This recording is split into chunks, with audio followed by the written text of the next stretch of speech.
Yo, what's up guys? Alpha, and today I'm going to be doing a full in-depth deck breakdown of a deck that I've recently used to get top of the arena ladder with. And as you can see, I'm currently rank 1 on the ladder, and I also finished last season in the top 25 with it as well, so it's been performing really well for me. And now before I get into it, there's going to be an MTG zone link down in the description, and if you click on that, it'll have the full deck list there that you can just easily import into Arena if you want to try the deck out for yourself.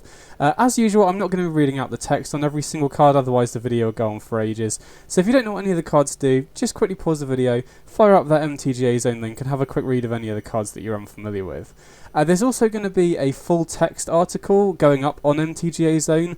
It's going to be the first article that I write for them. I'll have a full sideboard guide in there, so I'll link that down in the description as well if you want to have that for reference.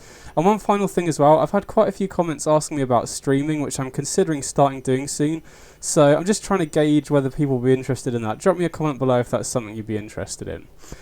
So anyway, with that all out of the way, this is my red-black Anvil Sacrifice deck in Historic. And this to me feels like the best way to be playing Sacrifice right now. The reason that we're running red is for two of the new cards from the latest set, Kamigawa Neon Dynasty, Oni-Cult Anvil and Experimental Synthesizer. So we'll have a look at the Anvil first. So this is a 2-mana artifact, and whenever one or more of our artifacts leaves the battlefield during our turn, we get a 1/1 artifact creature token, and we can tap and sack an artifact, or tap the Anvil and sack an artifact to drain the opponent for 1. So at a base rate, we can use this to sacrifice any artifacts that we've got lying around, you know, maybe treasure tokens that we get off Deadly Dispute, food tokens off Witch's Oven, or blood tokens off Epicure, for example. We can drain the opponent for 1, and because we sacked an artifact, we get a 1/1. And then, even if we've got nothing else going on at all, at a complete floor for this card, we can just keep sacking the 1/1 every single turn to the Anvil, because the 1/1 that the Anvil creates is an artifact as well. So we can just drain the opponent for 1 every turn. Which also enables us to get a free attack in with that token as well. So it kind of works like a 1-card, less powerful cat oven. But the really powerful thing about this card is that we don't need to use its ability in order to get the 1/1. We get the 1/1 whenever any of our artifacts leave the battlefield at all. And this deck is going to be sacrificing artifacts as part of its normal game plan. You know, we've got cat oven in the deck, so we're going to be sacrificing food tokens to bring back Cauldron Familiar or gain life. We've got Deadly Dispute, which creates treasure tokens, which we can use to sacrifice for mana or to our other sacrifice abilities. We've got Experimental Synthesizer that we can sacrifice to its own ability and our other sacrifice outlets. We've got Ravenous Squirrel that can sacrifice artifacts as well. So as we play the deck, we're going to be sacrificing artifacts every turn anyway, which means that Oni-Cult Anvil basically works like a Bitter Blossom that drains for 1 instead of losing us a life every turn. So the fact that we're getting tokens just through doing our normal game plan, and the fact that we can drain for 1 every turn is really nice as well, because the main way that this deck wins is either through dealing a bunch of chip damage throughout the course of the game, you know, a load of drain damage from Anvil, from Cat Oven, chip damage from Voldar and Epicure, or attacking with a big squirrel. So the fact that we can drain 1 with Anvil plays into the deck's game plan perfectly. The second new card from Kamigawa is Experimental Synthesizer, and this might be my favourite card from this set. I've had so much fun playing with this card. So it's a 1-mana artifact, and when it enters play, we exile the top card of our library and we can play it this turn. And when it leaves the battlefield, we get the same trigger again. So obviously we don't want to be playing this on turn 1, we want to be playing it on turn 2 at the earliest. And the really nice thing about running a Lurrus deck and having such a low curve is we've only got 10 cards in the deck that we won't be able to cast on turn 2. And we can cast everything in the main deck on turn 3 off Synthesizer. So because we're running such a low curve, we can get away with playing Synthesizer in the first few turns. Do be aware we do have a couple 3-drops in the sideboard and go blank. So if we board that in, then it might be worth waiting until turn 4 if we have other good plays for Synthesizer, just so we don't brick on go blank. But because the curve of the deck is so low, we're almost always going to be able to play what we hit off this.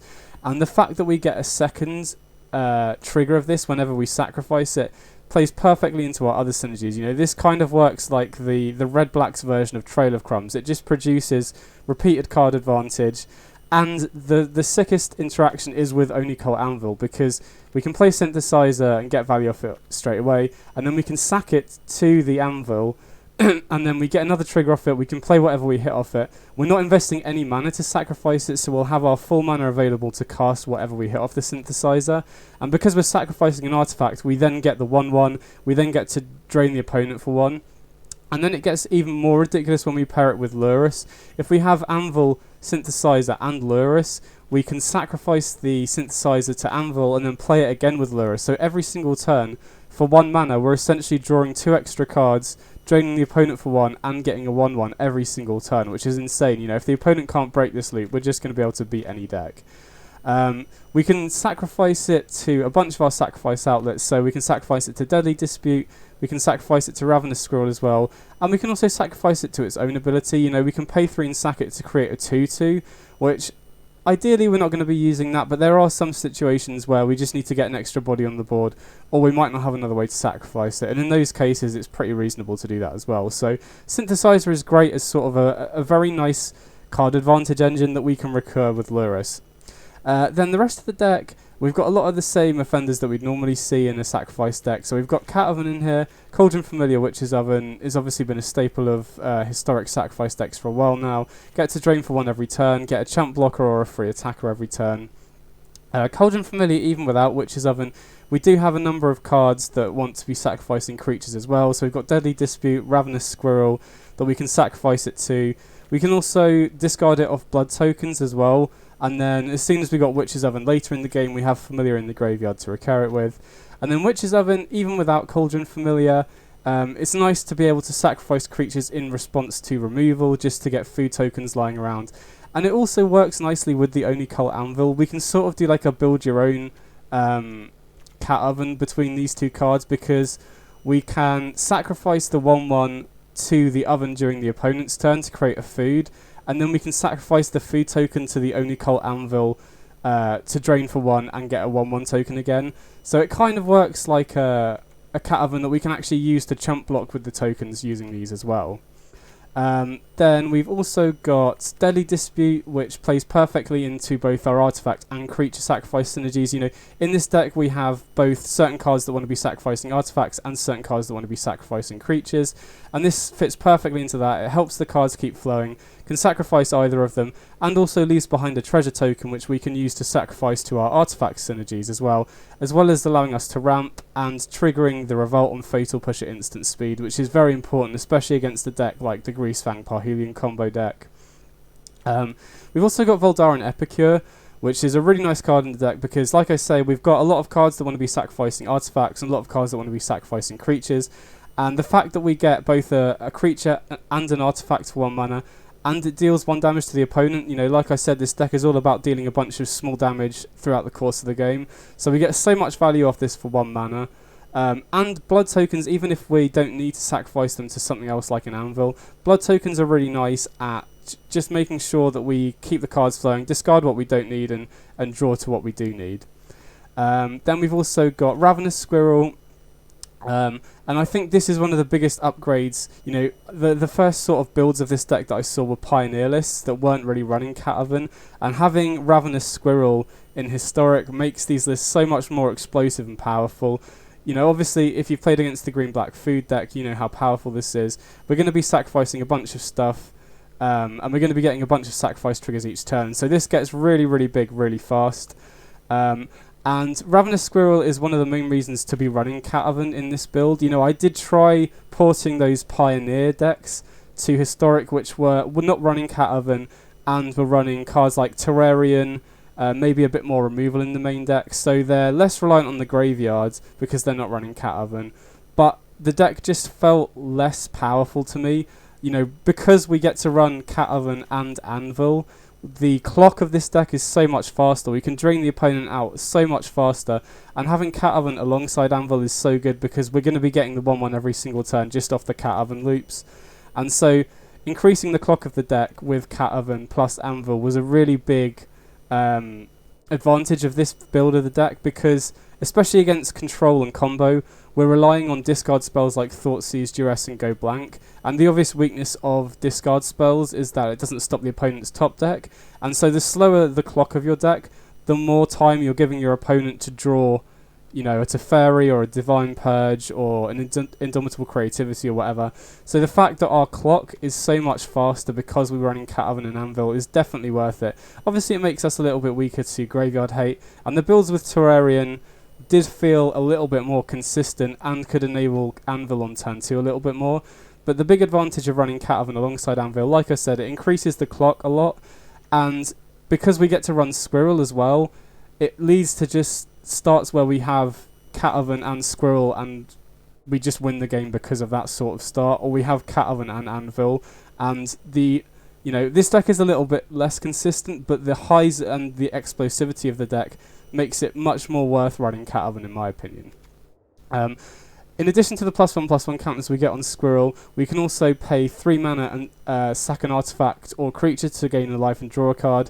Now, obviously, we're exclusively a black-red deck, but I am running 4 Blooming Marsh and 3 Stomping Ground in the mana base just to enable the Squirrel ability. I think it's really important to have this here as just another way to sacrifice stuff like Experimental Synthesizer or blood or food or treasure tokens that we've got lying about. So being able to activate the Squirrel ability in this list has felt really important to me. And then we've got 2 copies of the Mythic Massacre. This is a really great card, obviously, especially against the Go Wide aggro decks. Works as a really nice sweeper. And additionally, we're going to be draining out a lot with our Anvil and Cat Oven, so having the Mythic Massacre just on the battlefield increases our clock even further. Don't be afraid to play this for x=0, especially if the opponent's not playing creatures, or if we hit it off Synthesizer in the early game. Playing this for x=0 is really nice. Not running more than 2 copies because, unlike the green-black food deck, I don't really feel like we need this against the creature decks as much, because the green-black food deck does take a little bit longer to set up, which means it relies a little bit more on the Mythic Massacre to recover from behind against the aggressive decks. Additionally, we're not running stuff like Shambling Ghast, so we can't easily ramp into sort of x= a high amount to be able to sweep the board in the early game. And additionally, because we're running Anvil, we do need a high density of artifacts, and obviously Mythic Massacre is an enchantment. But 2 copies has felt great. I've not felt like I really needed any more, and there are quite a few matchups where you don't really want to be drawing this in multiples either. And then finally, we've got 4 copies of Fatal Push and 4 copies of Thoughtseize. Fatal Push is just the best efficient removal in the format, and because we're running a sacrifice deck, we can really easily trigger the Revolt on this, which is really nice. And then Thoughtseize, potentially the best card in the format, and really helps against the control and combo decks as well.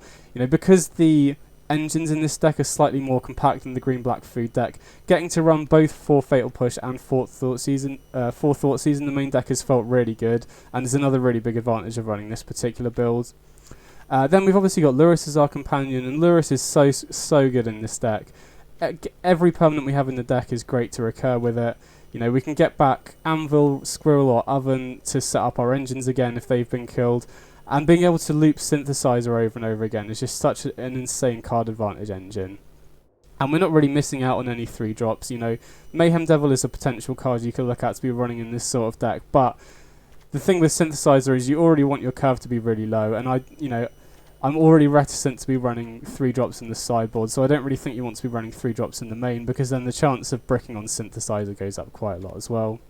Mana base, 22 lands has felt really good to me. We have a lot of ways to draw and filter through our cards in the early game, so we don't really get mana screwed that often. And because we have Lurrus and we have a lot of mana sinks in the deck as well, we never really struggle with Flood that often either. Unfortunately, we're only running 2 man lands. You could potentially run more man lands if you don't run green in the mana base, but being able to activate Ravenous Squirrel has felt so important, so I think it's worth only running 1 of each man land and running the Blooming Marsh and Stomping Ground just to consistently enable the Ravenous Squirrel. So that's the main deck. It's felt really good to me. Like I said, I do prefer this over the green-black food list, mainly because the deck just feels faster at setting up and faster at closing the game out. I feel the problem with the green-black food decks is it's weak to the late-game decks like Control and Combo, because it doesn't tend to close the game out quickly. But because this deck is running both the Anvil and the Cat Oven engines, you can close the game out a lot quicker, so the bad matchups become better in my opinion. Then into the sideboard, obviously we've got 1 copy of Lurrus for the companion. We've got 4 copies of Voltage Surge, which is a really nice removal spell to be bringing in alongside Fatal Push against the creature decks. Deals 2 damage, and then we can sacrifice an artifact to do 4 damage instead. So it's really nice that this also acts as sort of an artifact sacrifice outlet. Pairs really nicely with stuff like Synthesizer. The reason I'm running Push in the main and Voltage Surge in the sideboard is because there are a decent number of small creatures that can outscale the red-based damage removal. You know, stuff like the 2-drops in Auras, the Spirit Dancer, SRAM, etc. Territorial Karvu, Voice of the Blessed and Trelisara in the Heliod Company deck. So I do think Fatal Push is better, but Voltage Surge is pretty close second. And I think having these sort of cheap unconditional removal spells is really nice now, especially because of the prominence of the Greasefang Parhelion deck. You know, being able to kill Greasefang before they get Parhelion back from the graveyard is really important. And also, you know, with decks like Phoenix running about, running Crackling Drake and stuff like that, having cheap removal spells really helps out in those matchups as well. And then we've got 4 copies of Duress. So this is just additional discard for the control and combo decks. And because we have so many ways to dig through our deck, we can often get multiple discard spells in the early game, which then helps us clear our way to set up our engines. You know, we can get rid of the opponent's Rest in Peace and Divine Purge, which then allows us to set up and start draining the opponent out. So having so much extra discard in the sideboard really helps to make those matchups a lot better. And then we've got a couple of copies of Glow Blank. So this is really nice as it works as both extra discard against the late game decks, the control and combo decks, whilst also being really good as graveyard hate as well. You know, this is really good against decks like the Rakdos Arcanist and Izzet Phoenix, at both knocking their graveyard out and taking cards out of their hand as well, whilst also being great against control as well. You know, getting rid of Memory Deluge is a nice upside, but getting 2 cards out of the opponent's hand against control is a really big game. And then finally we've got 4 copies of Soul Guide Lantern. So against the graveyard decks we have 4 Lantern and 2 Go Blank, which I feel like graveyard hate is really important in Historic at the moment, mainly because of the Greasefang Parhelion deck and Izzet Phoenix as well. So running 4 Lantern and 2 Go Blank means that we're almost always going to be able to draw one before turn 3, which is really important. You know, Greasefang and Izzet Phoenix, their strongest draws all need graveyard hate before turn 3.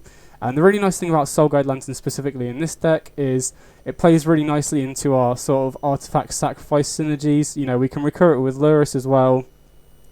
We don't have to hold up mana to activate it like something like Relic of Progenitus.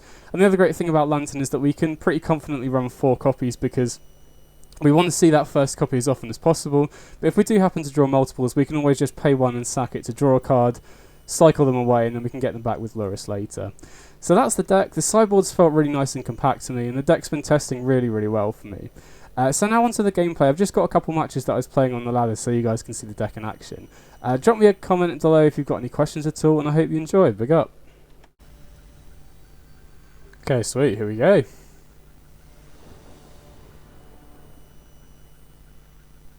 Okay, so going second here.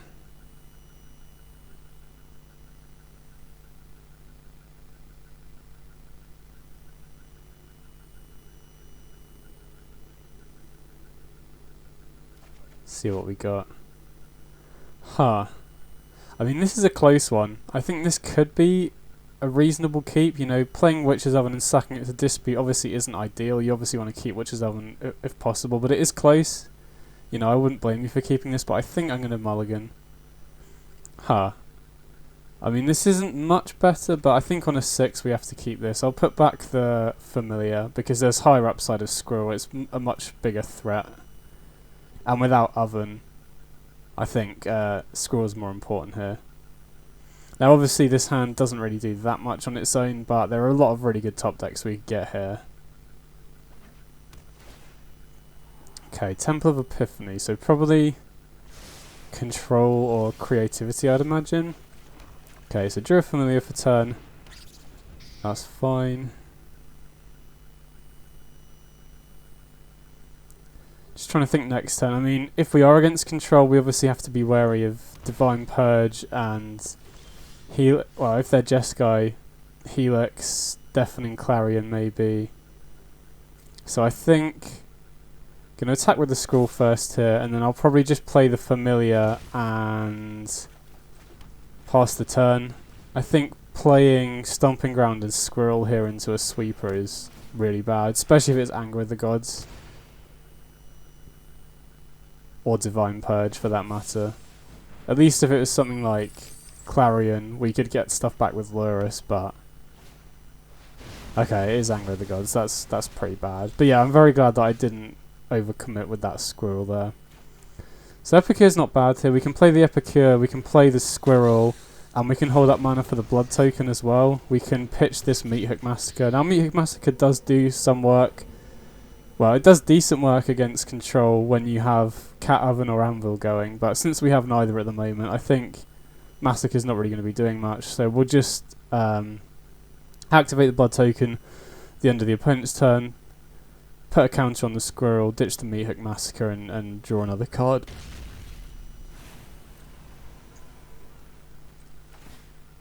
Okay, so we'll activate the blood token here. Having Den of the Bugbear is really nice here, because even if we do draw lands, that gives us something to do. You know, even if we just draw lands, which would be bad, we could still just put Lurrus into hand and then start activating Den the following turn.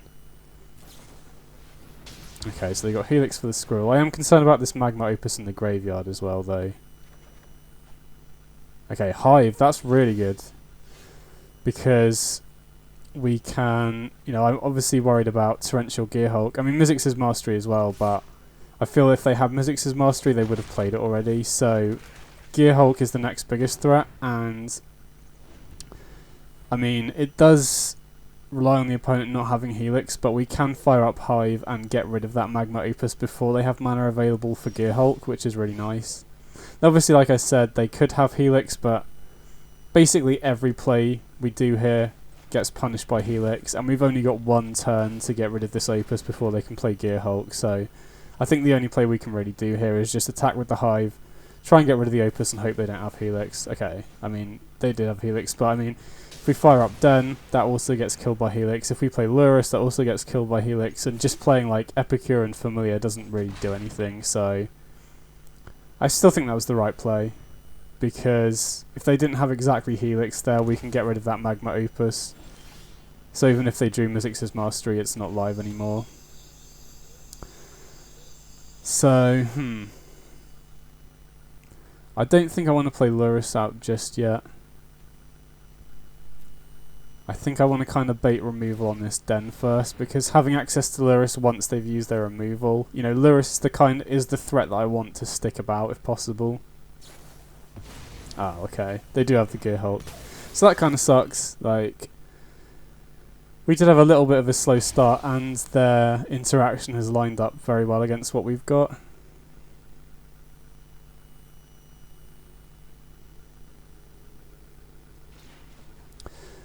Now, I mean, I guess all we can do now is just hope that they don't have a bunch of extra removal here. You know, if we can still potentially stay in this game if we can keep Lurrus on the battlefield. Now, since they've drawn an extra 2 cards there, I mean, it's pretty unlikely that they don't have removal there, but that's the way we win this game from this point, I think. Just hope that because they have used quite a lot of removal already. There is a small chance that they don't have it. And if we can get Lurrus down and just bring back chump blockers every turn and then start building card advantage, that is a potential way back in for us, but we are definitely pretty far behind at the moment, unfortunately. I think the turning point of this game was definitely Hive getting killed by that Helix there. If that Hive had got rid of Magma Opus, this game would have looked very different. Okay, so they'll play Lurrus here. They could have a counter spell. Okay, nice. So Lurrus resolves, which is great. I mean, we could play Epicure, but I mean, I feel like not getting Scroll back here feels like a misplay. It feels like we should always get Scroll back there, just in case we draw Deadly Dispute or something. I mean, on the off chance they don't have removal, then starting to put counters on Squirrel is nice. They have Helix. So now we have to chump block with the Squirrel, so maybe it was better to get back there. Okay. Yeah, so unfortunately their removal did line up pretty well against us that game. But control gets a lot better after sideboard. We have so much extra discard. So we'll bring in Go Blank and Duress. We'll cut Meathook Massacre and Fatal Push. And then, yeah, the deck is pretty well set up. And the other great thing about having so much discard is the main way that control can stop us, or stop our engines anyway, is with stuff like Divine Purge, Rest in Peace to a lesser extent.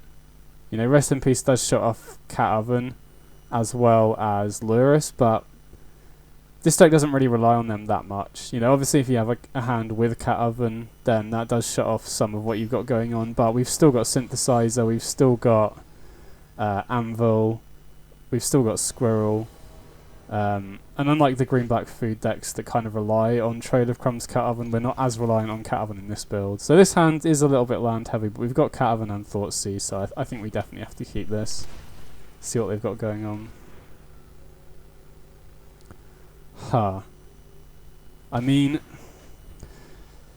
not taking Mizzix's Mastery there feels weird, but I think that was the correct play because our hand is so reliant on Cat Oven, and you know, Magma Opus is obviously really powerful. You know, turn 3 Mizzix's Mastery Magma Opus is what they're obviously going to do, but I feel if we lose Witch's Oven here, that's much worse. You know, obviously they could draw a Rest in Peace or another Prismari command off the Magma Opus, but I think our best chance with what we've got at the moment is to just strip that Prismari command, because the 4/4 that they get off the Opus doesn't really do anything in the face of Cat Oven, as long as we can keep Witch's Oven around.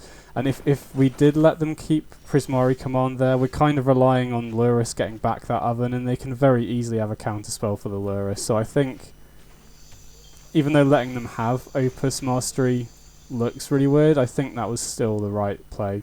So here, you know, we could play Epicure and use the blood token, but I think getting Lurrus in hand when we have 3 mana available is the most mana efficient play.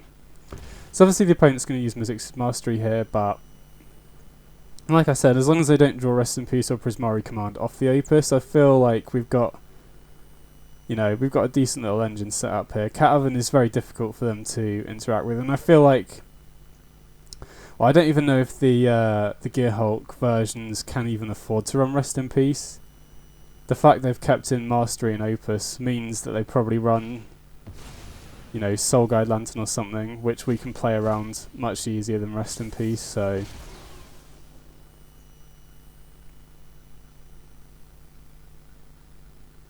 they tap down our food and oven, which, you know, we'll just sack the food, bring back the Familiar, and then sack it to the oven again.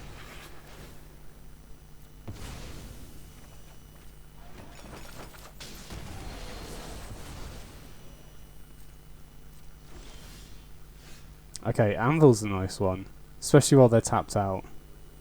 So I think we'll play Anvil here. You know, we don't really have great targets for Lurrus yet. So we'll play Anvil here. And we can trigger the Anvil by bringing back the Familiar here, which is really nice. I'm going to keep mana open for the blood token. You know, we could sack the blood token at the end of the opponent's turn to get rid of this blood crypt.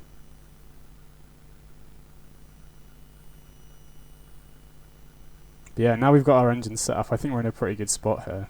You know, considering the opponent did get a turn 3 Magma Opus, they're already down to 14, and we have both Cat Oven and Anvil set up now, so I definitely think taking Prismari command was right there. This board state is definitely a lot weaker without Witch's Oven.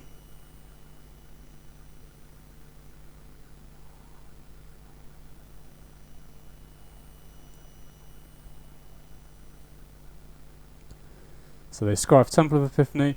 Which I'm thinking about the blood token. I mean, getting rid of Blood Crypt does seem, you know, it's a good use of our mana.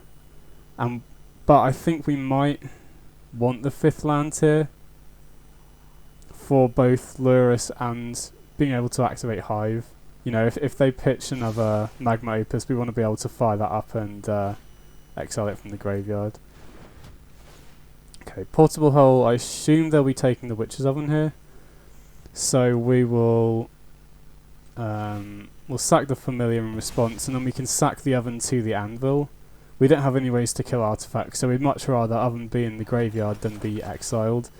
And this also means that we can get the Oven back with Lurrus next turn. So we get to drain them for 1 here. Oh wow, they attack. I mean, I'm definitely happy for them to attack, because with all the access to life gain that we've got, we're definitely going to be winning this race. And being able to attack in with our 1/1s here is really nice. So even though they've got Unholy Heat, I'm happy to bring back the Familiar here, because if they do Unholy Heat the Familiar, we can just go Lurrus, Oven, and then sack the artifact token to get back the Familiar. I mean, and also, you know, I'd much rather that Unholy Heat be used on Familiar than Lurrus. I'm kind of surprised, you know, it makes me think they must have another removal spell. So Go Blank is pretty nice here, but I think while they're tapped out, we have to get Lurrus and Oven out here, and then, you know, they might play another couple cards which will leave them with 2 cards in hand. So we'll sacrifice the token to the Witch's Oven so we can bring back the Familiar. Triggers the Anvil so we get another 1/1 straight away, and we'll pass the turn. So yeah, Go Blank is a lot more effective if you can afford to wait for the opponent to have less cards in hand, obviously, because then we're much more likely to hit impactful stuff. So I can't remember if the looks like the opponent missed a land drop last turn, maybe? Can't quite remember.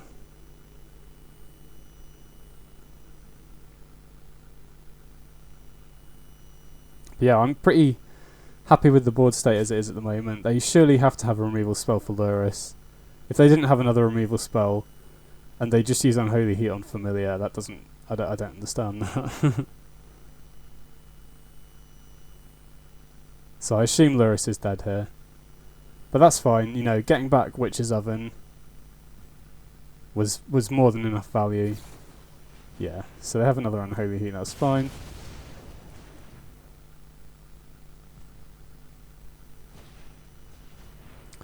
Lantern, okay. That's a little bit annoying. So obviously we bring back the Familiar so they can't sacrifice it in response to the food. But honestly, I'm not too worried about Soul Guide Lantern here, because we can play around it. We can sacrifice the artifact token during our turn to Witch's Oven, which will give us a spare food token. And since we're doing it during our turn, the 1/1 will replace itself because it will trigger the Anvil. And then because we have the spare food token lying around, we can start doing Cat Oven loops again because we have that second food. If the opponent tries to crack Lantern in response to us bringing Familiar back, we can just bring it back with the second food token that we have. So thankfully we're in a position where we can play around Lantern, because if you just have Cat Oven in this deck and no Anvil, it can be a bit awkward against Lantern. You know, we are slightly weaker to Lantern in the green-black food deck. Oh wow, they're attacking. Okay, I'm more than happy about that. They're already down to 9. We're going to get in for an extra 3 with our attacks, and we're dealing 2 each turn off Anvil and Oven. So yeah, I'm more than happy for them to keep attacking. So we'll lead on Go Blank here. You know, they've gone down to 2 cards in hand, which also means they might be likely to crack their Lantern so that they get to keep their most important card, which would be great for us because then that allows us to just use Cat Oven again every turn. Makes me think they might have Archmage's Charm. I guess they didn't know we had Go Blank. I was going to say I don't know why they played the extra land out, but they obviously don't know that we're running Go Blank, so...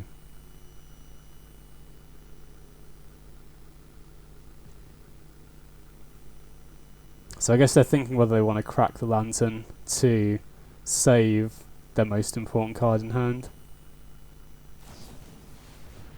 Okay, so I do have Archmage's Charm, trying to take the Oven. So we'll just sack the token to get food here. You know, token replaces itself, and then we can sack the Oven to the Anvil to make sure they don't get it. Because it is a bit of a nightmare. You know, I've played a lot of sacrifice decks. If the opponent can successfully take Witch's Oven, that is actually really bad, because they can sacrifice their, you know, Shark tokens and Magma Opus tokens to the Oven to gain life. And as you can see, you know, the way we're trying to win this game is just by dealing small points of damage. If the opponent had ways to gain life, you know, something like a Helix would be a really annoying top deck here, so being able to sack that Oven so they don't have access to it is really nice. Now the opponent's just top decking, so obviously they have a lot of good draws potentially, but I feel pretty good about this spot so far. Anger, huh? Okay. That's pretty bad for us. We lose Familiar. Well, we lose our whole board, but we still have Hive. They're already down to 6. We have Blood Token and Food Token to set Anvil up again, so I'm gonna eat the food here because we are getting down to fairly low life and the opponent does run 4 Helix, so... If we didn't have the blood token though, I would definitely hold on till our turn so we can trigger the Anvil. So we'll activate the blood token to trigger the Anvil here. See what we draw.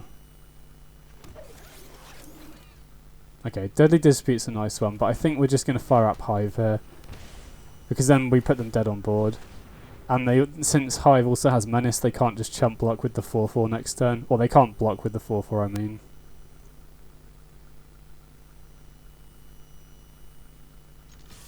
So this is why I was very happy for them to be attacking earlier, because those extra points of damage that we've gotten through our attacks has made such a big difference. And because we have loads of ways to gain life off Witch's Oven and Anvil, our life total's not really been that low so far. I mean, obviously 6 is pretty low, especially against the Lightning Helix deck, but, you know, they're down to 3 now. And they've had the biggest creature for most of the game, so... Okay, Iteration's annoying, we didn't want to see that.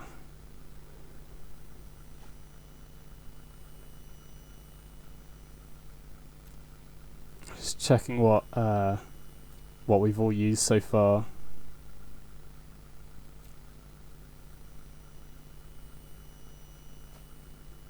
Okay, so they hit a Hallowed Fountain, so they have to play that tap till they're dead next turn to the Anvil.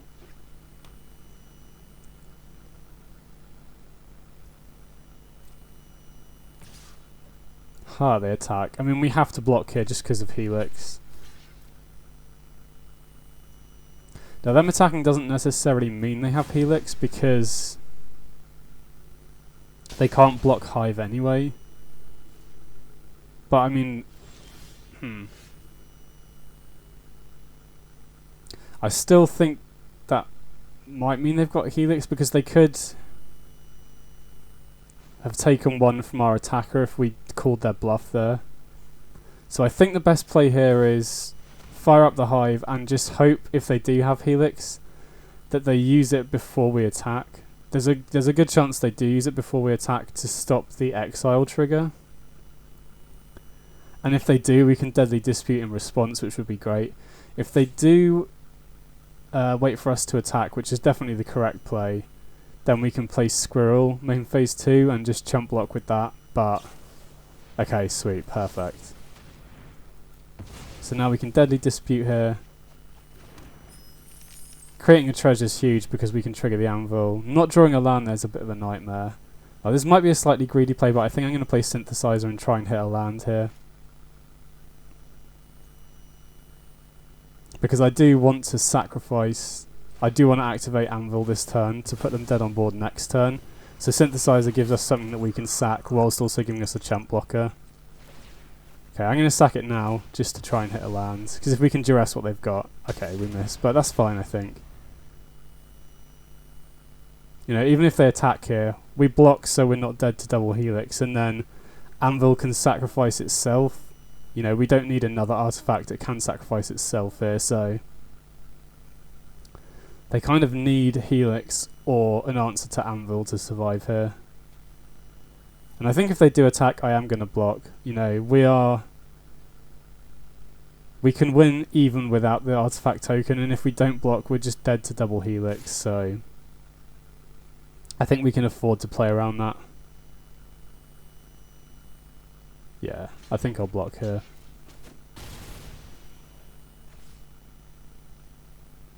So now they need to have an answer for the Anvil. Or a Helix, I guess. Okay, so they play Teferi. I guess they tuck the Anvil then, unless they're going to try and draw for a Helix. But even if they tuck the Anvil, that's fine, because we can go Squirrel, Dispute, and we draw it again. Okay, sweet. I mean, that didn't matter, because yeah, like I said, we could have gone Squirrel, Dispute the Squirrel, and then we draw the Anvil anyway, but... Nice, we got there. So that was a close one. I don't know how things would have been differently if the opponent hadn't attacked a few times there. I mean, we'd have obviously been at a higher life total anyway, so we might not have had to block with the tokens we had, but yeah, I mean, that feels pretty good because the Jeskai decks running Helix are definitely tougher than the blue-white decks, I think, because of Helix specifically. You know, we're all about dealing a bunch of little amounts of damage throughout the course of the game, so Helix giving them extra life is a real problem. So we'll definitely keep this. Having Anvil and Dispute and Squirrel is great. We have a lot of really good top decks here. So we'll lead on the Squirrel here, and then I think we'll probably play Anvil next turn. Okay, Epicure is nice because we can play Anvil here, attack with the Squirrel, and then next turn we can play Epicure and hold up Deadly Dispute. And we can sack either the Blood Token or Epicure, or potentially Squirrel if they use a Helix or Unholy Heat or something.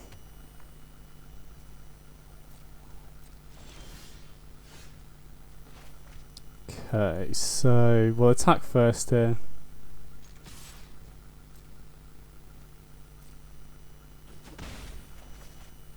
Play our land.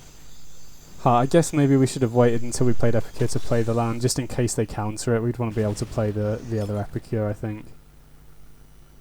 So even though we're missing out on the Anvil trigger here, I think it's better to wait for the opponent's turn for Deadly Dispute, because if they have Archmage's Charm, I don't want to give them a good target for it. Okay, so the iteration, I'm going to Deadly Dispute in response here, because I think resolving this dispute is really important.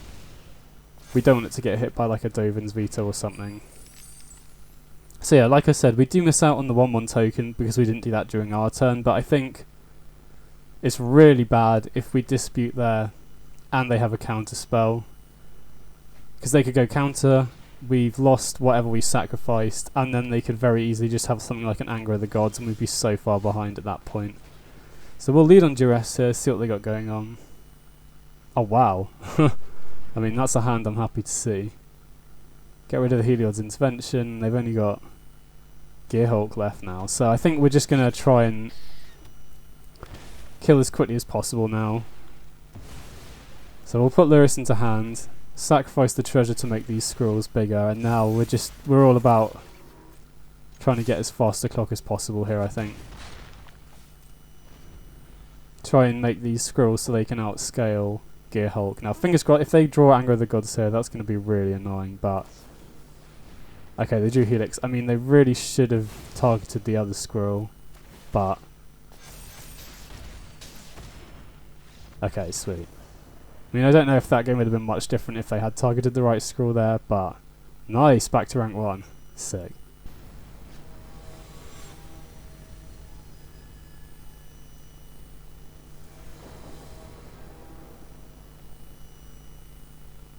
Okay, sweet. So we're going second here.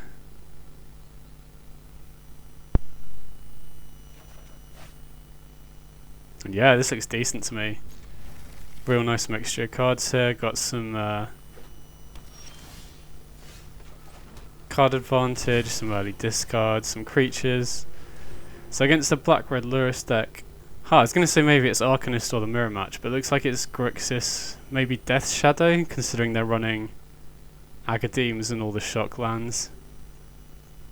This is a pretty hard choice. I mean, Unholy Heat does kill our Squirrel, which is annoying, but I think it has to be between Drowning the Lock and Iteration here. You know, Drowning the Lock can basically kill any of our threats because our deck is so low curve. So that's a reasonable take, but I think, you know, all their other stuff... I think I'm going to take Iteration here because all of their other stuff trades 1-for-1, whereas Iteration gets them advantage. Okay, so they have a Thoughtseize as well. See what they take here. But yeah, I mean, like I said, Drowning the Lock can kill anything, but I'm kind of happy trading 1-for-1, whereas Iteration does get them ahead, so... And is also very good at digging for specific answers. So they take Synthesizer. I mean, I guess they're trying to take our card advantage engines as well. Okay, so do it... I'm tempted to just play the pathway here, not to give away information. I mean, that's probably wrong, because if we draw... Actually, yeah, that's almost definitely wrong, because if we draw another Blooming Marsh, or... I guess drawing another Blooming Marsh is the only thing that punishes us doing that. So maybe it is worth concealing information. Because we can still play the Marsh untapped next turn. We only get punished if we draw another Marsh exactly this turn, so maybe that's right, I'm not sure. So we'll play Epicure and Familiar here. We don't want to play Squirrel straight out into an Unholy Heat. It'd be great to get to a position where we can, or where they tap out of red mana and we can grow Squirrel to a 3/3 somehow.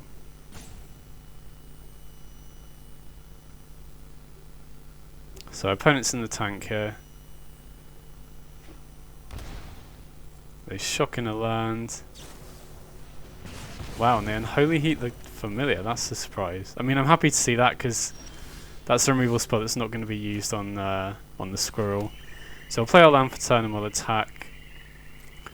And I think I'll probably lead on the Squirrel here and hope that they drown in the lock the Squirrel, because I'd much rather resolve the Witch's Oven. I think if we can set up Cat Oven here, we're in a great spot because they're already down to 13. Draining them out shouldn't be too difficult. And I think they are incentivized to counter Squirrel before it enters the battlefield, because if they wait till the end of our turn to kill it, we can use Deadly Dispute in response. Sweet. So they do counter it, which means we get to resolve the Oven, which is really good here. You know, they're already down to 13. They've got an Agadeem, so if they need to play an untapped land, that's going to put them even lower. We have the Fatal Push for Lurrus. And these sorts of decks, the only life gain they're going to have is Lurrus, so it's quite important for us to hold on to Fatal Push to kill the Lurrus before it can attack. I mean, either way, we've got Cat Oven, so we could block and sack to stop them gaining life anyway, but... So here we could play Epicure, but I think we're much more interested in using our mana fully and putting Lurrus into hand. Okay, so the opponent shocks down to 9. Okay, Bloodthirsty Adversary. So I'm still not sure. That looks like they're just playing a mid-range pile, but it could still be Death Shadow. And it looks so far like they're running kind of a more spell-based version. We haven't seen that many creatures so far. Okay, so they Bloodthirsty Adversary, the Thoughtseize. I mean, they have to take Lurrus here, surely. Yeah. But that puts them down to 7. And wow, they're attacking as well. I mean, we're very happy to see that because we get to get in for an extra point of damage with Familiar. So they go down to 6 here. They'll go down to 4 after our attack and the Epicure. And with double Fatal Push in hand, we're going to make sure they don't get in for an attack with that Lurrus. So I think we're in a pretty good spot. The only card I can think that they might be running that can gain them life is Cling to Dust, maybe. But outside of that, looks pretty good so far. So they don't have any creatures in graveyard to get off Lurrus. I feel like they kind of have to play Lurrus this turn to try and start gaining life, but maybe they don't if they've got a better play because they know we have Fatal Push in hand. And multiple ways to trigger Revolt. Okay, so the Adversary... They might have to Unholy Heat here just to stop us attacking with both, because they are very near dead on board here. You know, we could fatal. You know, from their point of view, we could Fatal Push one of their creatures, and then what? That'll put them down to 1. So I don't think they can afford to attack here. Oh wow, okay, they do. So we'll Fatal Push the Adversary. And then this will put them down to 1 at the end of our next turn. So unless they have a way to gain life, we should win this. Or shut off the Cat Oven loop, we should win this. So we put them down to 3. Oh wow, there's the last point of damage. I mean, even if we didn't draw Anvil there, I don't think they would have had a way to stop our Cat Oven loop the following turn, so we would have won next turn anyway. I don't think Grixis has good ways to stop that apart from like exactly Cling to Dust, so we'll bring back the Familiar here and just activate the Anvil to deal the last point of damage. Okay, sweet. So I mean, sideboarding is going to be quite difficult here because we don't really know what they're running. We don't know if they're running Death Shadow, we don't know if they're running just mid-range.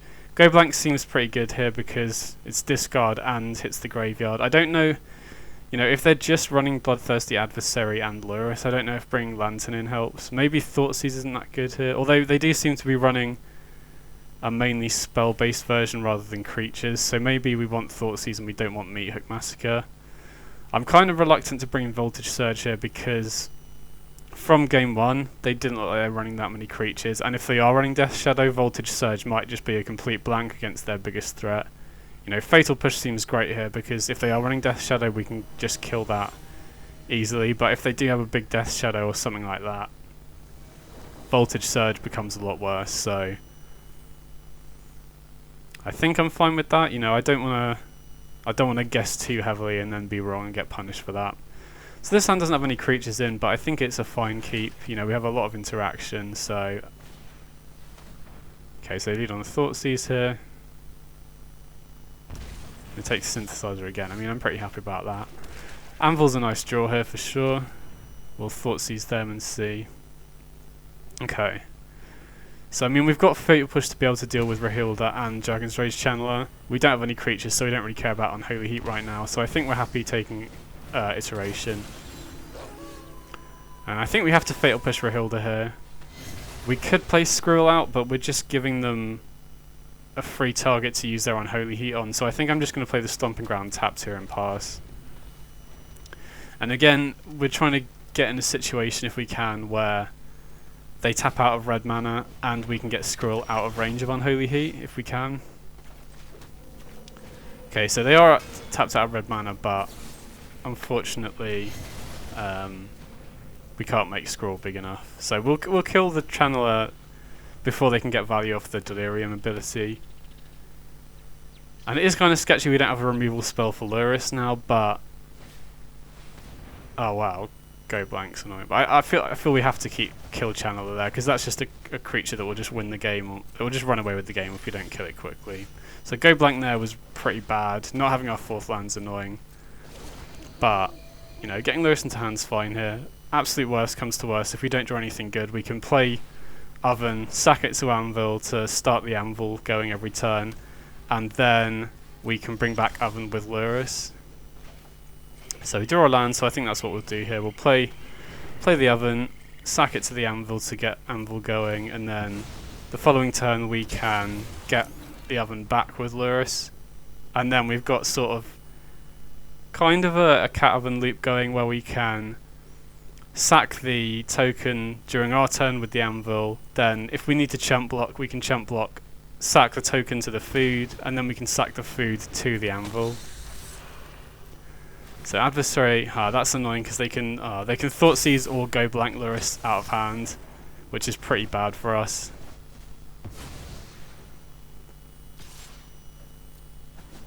So I think we're in a position where I think we can afford to not block yet. So Oven's alright here. We can set up the same play I was talking about last time, we just don't have Lurrus anymore. So we'll sacrifice the token to drain for 1, and the token just replaces itself. And now we can just chump block with the token, sack it to the Oven, and then during our turn we can sack that food to the Anvil. Okay, so Lurrus is pretty annoying here because they do have good targets in the graveyard. I'm surprised to see them play Channeler there. I thought they'd play Rahilda. Wow, they're using Unholy Heat on our token. I mean, that seems kind of greedy. If we draw a good creature here, that seems like a waste. So we'll sack the token to the Oven. You know, taking 3 here is not a huge deal, I don't think. And then we can... so they've got Rahilda in grave. I think we're going to fire up the Hive here. Get rid of that Rahilda, and that will also take the Channeler off Unholy... off Delirium, I mean. And then we can sacrifice the food to the Anvil, and we're not too worried about Lurrus here because we can chump block and sack chump block with the token and sack it in response so they don't gain life off the Lurrus. Oh wow, another adversary. Okay. So if they kill the token here, that's pretty brutal because... You know, if they didn't have that adversary, I think we're in a decent position because, you know, we've essentially got Cat Oven going. We can attack in with the Hive every turn as well, but this is such a big swing in the race now. They're gaining 3 and they're getting in for an extra 3 points of damage that I wasn't expecting because of that adversary. So, yeah, that was the turning point in the game, I think. So Oven, not the best draw here. I mean, we could... play to... Like the two options here we've got is sack the oven we've got on the battlefield to Anvil and keep the foods around to just gain life, but I think we have to bluff something in hand here. You know, we can activate the hive to trade off with something in combat here, like an adversary, but I think just, you know, if we do play the second oven and just gain life this turn, I don't think there's anything that we can top deck to get us back into this, so I think we just have to bluff something in hand and hope they don't attack for whatever reason. Okay, another unholy. If they kill the token here, we're just dead, I think. And yeah, I think we could have survived another turn if we had done the oven play, but again, I don't think there's anything we can draw that gets us out of this, because we don't have Mythic Massacre in the deck anymore.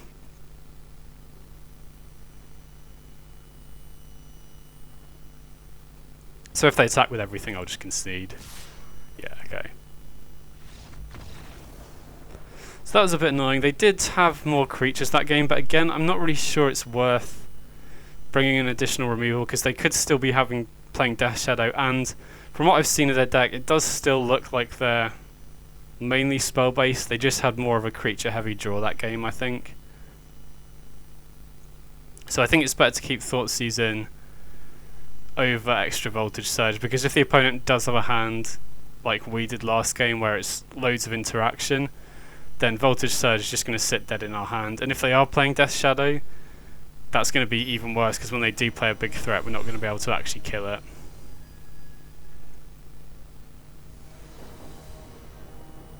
Okay, so we get to go first here, and yeah, sweet, this looks good. So I think we'll lead on the oven here, because if we, you know, if they have Thoughtseize, that's something that I could see them taking, and if we do draw Familiar, you know, we won game 1 off the back of Cat Oven. It doesn't look like they have many ways to gain life, so getting Oven into play before Thoughtseize comes up is pretty important here, I think.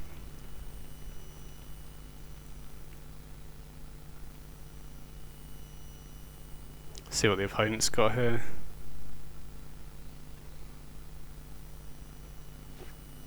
Okay, just a tap land. Nice, so untap land on turn 2. I think I'm going to play Synthesizer here, maybe. Actually, I don't know. That feels too risky. We don't really need to do that, so I'm just going to play Epicure and pass. You know, especially because we've got Go Blank in. We do have... Now we have... I guess we still only have 10 cards that can brick, but we're not really in a rush here. I think we can wait until next turn for Synthesizer.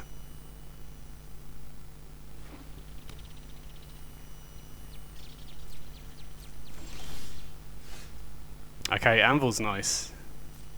So we'll attack him first here. And then see what we hit off Synthesizer. And then probably play Anvil unless we draw something else off Synthesizer.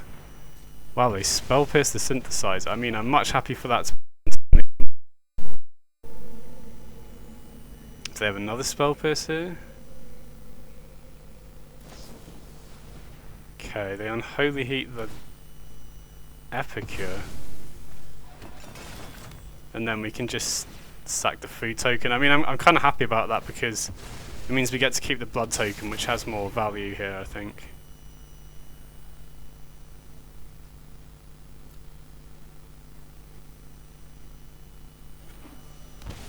Okay, play Steam Vents. They Fatal Push the token. I mean, I'm pretty happy seeing that. Oh, I guess they want to make sure we don't chump block the Rahilda. So we definitely want to Fatal Push here. I'm going to do it during my turn, because we don't want to risk it getting countered by a Spell Pierce. And then we'll just put Lurrus into hand here and make the most of our mana. And then we can sacrifice the blood token here. Not too worried about that. You know, we could have sacrificed the Oven instead, but considering we have a second Epicure in hand, it feels much better to sack that blood token instead.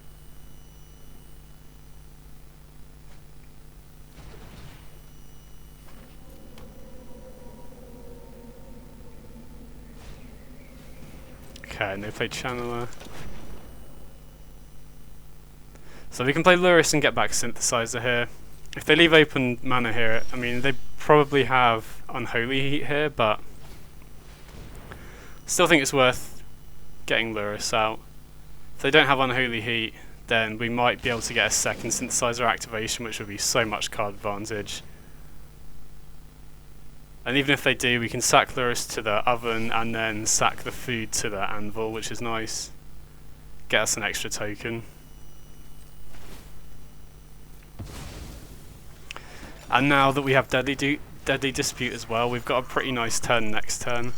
Ah, okay, we would have liked to see a land off the synthesizer, but it doesn't really matter. But yeah, now we have Deadly Dispute. We can Deadly Dispute the synthesizer and essentially draw 3 extra cards next turn, which is really nice. So getting that synthesizer in play, even though we lost Lurrus, I think it was the better play there. Because it sets us up better for next turn. Now we can sacrifice the food to the Anvil, drain for 1 and get another token down here.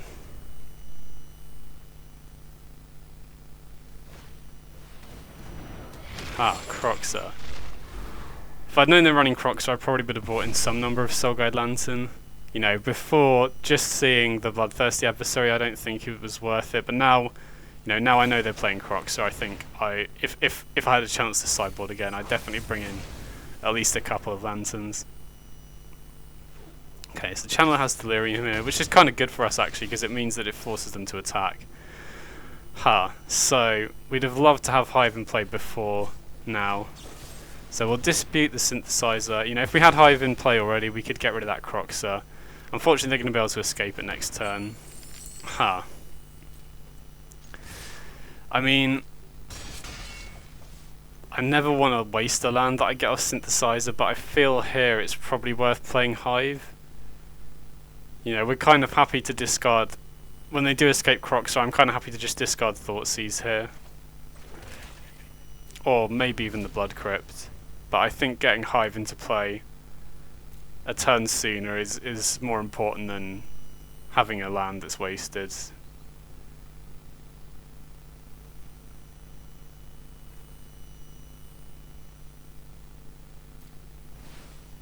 Oh wow, they're not escaping Croxer. Oh, okay, they have a second one. I mean, that feels a bit greedy to me. We're definitely going to discard the Blood Crypt now because we can Thoughtseize the Lurrus. And we can Hive away one of those Croxers as well, which is really nice. Oh wow, Cauldron Familiar. Okay, that was a perfect draw. Because now we can strip the Lurrus, we can use our treasure token to animate the Hive. We can use the Hive to exile one of those Croxers. And then when they escape the second one, we can just get Familiar into the grave, which we can, you know, we can just sack one of our 1/1 tokens to the oven and then start the Cat Oven Loop. And they're already down to 5, so that Familiar top deck was so clutch. And their Crox is gonna, well, I guess it doesn't really help us out, but that was a really good draw. So they escape Croxer, Familiar goes to the graveyard. Now we can sack one of our tokens and start Cat Oven Looping. I think it's probably worth waiting until next turn to bring the Familiar back in case we draw Ravenous Squirrel or Anvil. I can't really see me attacking, considering they're keeping both of their creatures back. I mean, I'm quite happy that they're not attacking with Croxer, but I don't think they can really afford to because of Hive. They need to keep 2 creatures back here.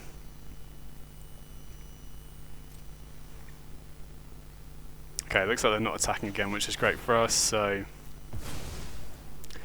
just want to make sure that we don't bring back the Familiar here when we don't have Oven up, because they could have Flame Blessed Bolt, which would be a nightmare.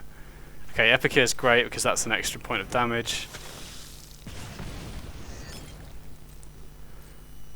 And we'll just pass. Still don't think it's worth firing up Hive yet, because they could very easily just double block it. Okay, so they've got Rahilda, but again I'm not concerned about that because we've got Cat Oven going. So we deal them an extra 1. And yeah, unless they have another way to gain life, we should just win in a couple turns here. Okay, Deadly Dispute's a nice one.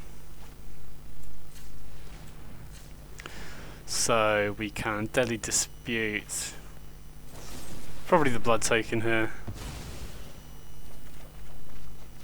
Oh wow, another Witch's Oven, sweet, so we get to kill them this turn. But again, you know, these Grixis sort of decks don't really have that many good ways to gain life anyway, so we'd have probably won next turn anyway.